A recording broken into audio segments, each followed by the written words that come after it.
કેટલી ઉંમર છે આપની? 81. તો દાદા અત્યારે શું કરવાના છો તમે? થોડું ડાન્સ કરી બધા આનંદ કરાવો. વાહ રે વાહ. તો દાદાની ઉંમર 81 વર્ષ છે અને તેઓ મજા કરે છે. તો ચાલો તેમની સાથે મજા કરીએ.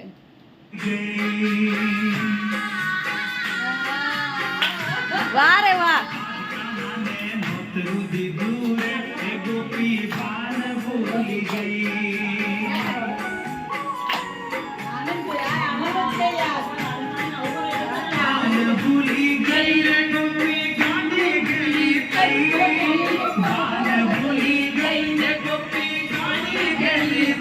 કાના ને નોતરું દીધું રે ગોપી ભાન ભૂલી. જાઓ દાદા. કાનોડાને નોતરું દીધું રે